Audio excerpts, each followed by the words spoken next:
So this seems problematic to have at the end of a catabolic moment, a catabolic activity, to then have a catabolic hormone come in afterward. Yeah, it sucks to be chased by lions.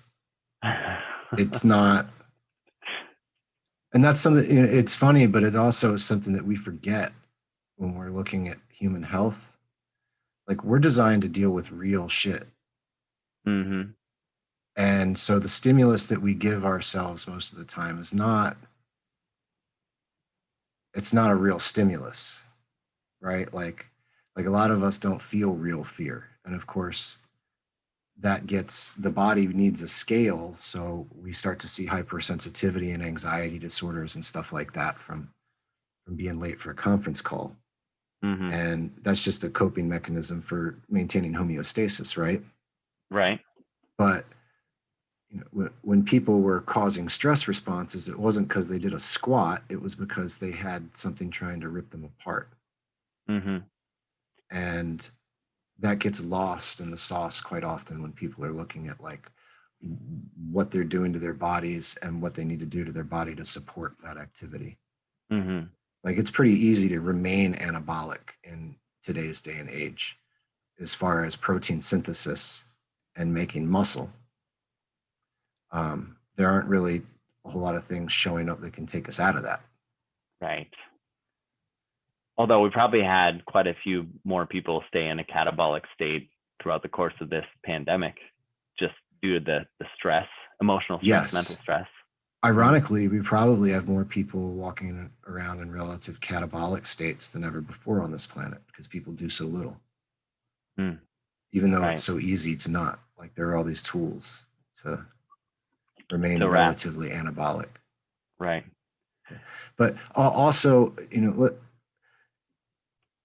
when we throw around the term anabolic, what we're really talking about is like a growth phenomenon at a cellular level. Mm-hmm. Tell me more. And This is what I need to understand. well, if somebody is just anabolic all the time, right, then they eventually would be 500 pounds of pure muscle. They They got just, to be huge, right, they would just keep on growing. but they're not fat, right? Or would they also? I mean, couldn't you? If you're in an anabolic state all the time, why wouldn't? Why could you not also just be obese? You could, especially if you supported that state by constantly eating a surplus of calories. And Carbohydrate, predominantly.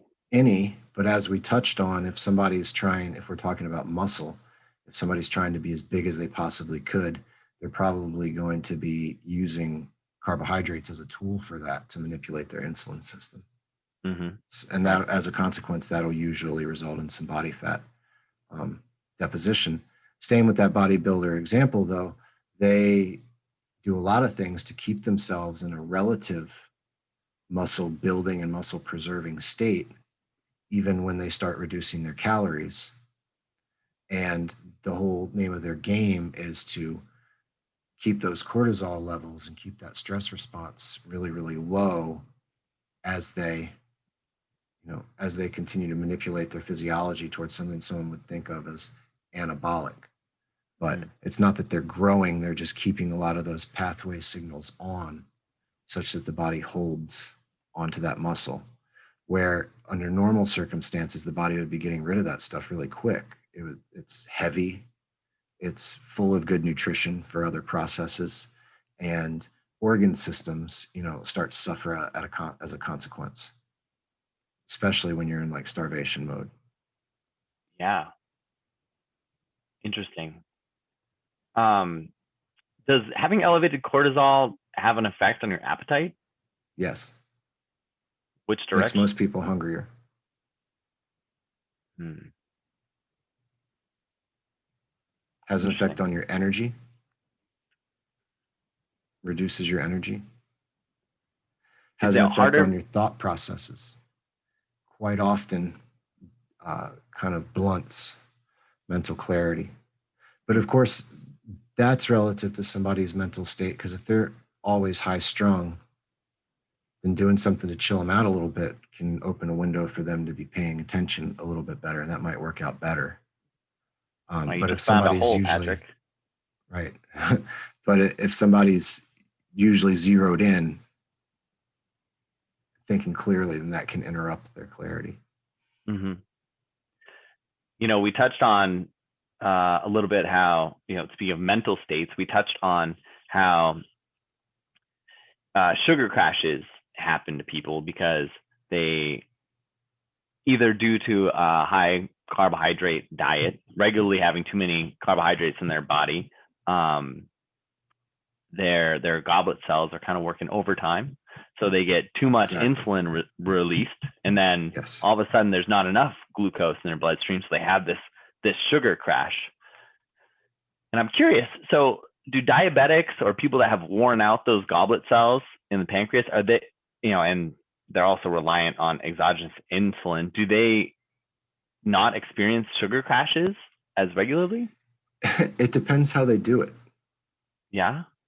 Yeah. So there's fast acting and long acting insulin, Mm-hmm. and those behave differently.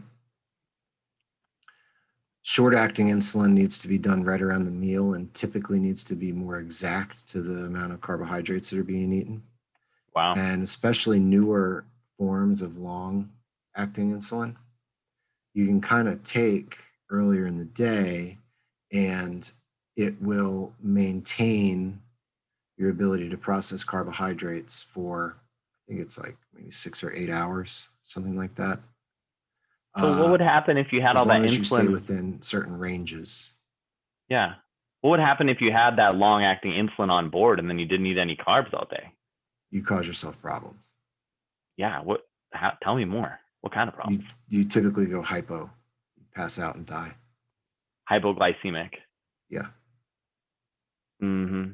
Okay. Yeah. Because because I've they got too much because the insulin on insulin board. that's circulating just takes it all out. And that's Yeah. why diabetics always have to have some candy bars in their purse. Because they're using insulin and it's not necessarily regulated by their body And in the people make exact proportion. mistakes, like Yeah. they read the like 1 cc and they do like a couple of milliliter. Maybe they for some reason they got needles that are from a different standard, literally. Mm-hmm. Like maybe they're Yeah. UK needles or something like that. They're trying to save money because it's so expensive in the US, and then they take double the dose they should have, or they forget, you Mm-hmm. know, or Oh they yeah. forgot earlier. So they're like, well, I'll just go ahead and take this now, and then I'll eat the moment that we get to the theater. And then they get stuck in line and then they Oh my forget. God. Yeah.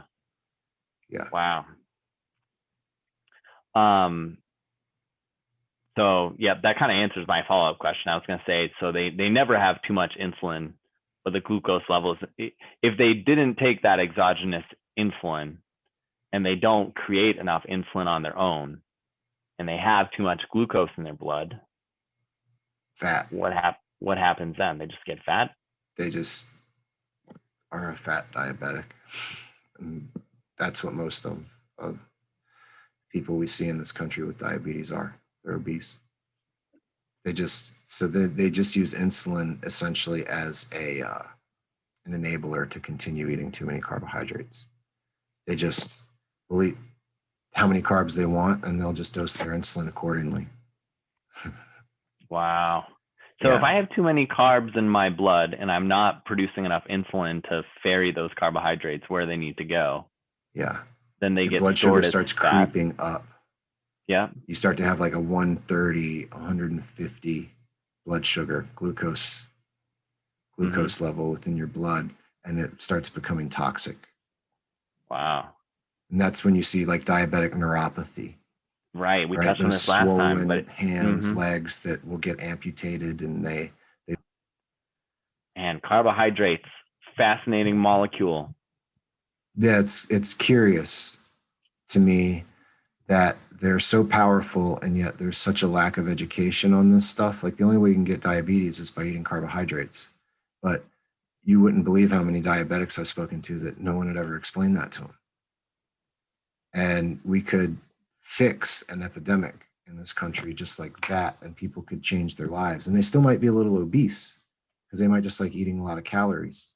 Mm-hmm. But we could eliminate like a huge problem for people if They would just be more conscious of their carbohydrates.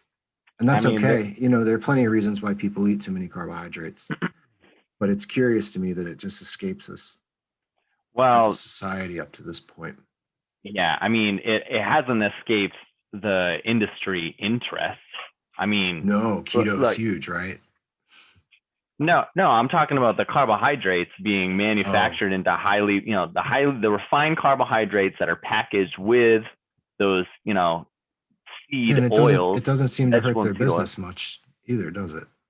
But what, that everybody's health is crumbling? That yeah, that it's pretty easy to understand how they cause problems if you have somebody just explain a little science to you. That doesn't seem to make any difference in the profit margins. Right.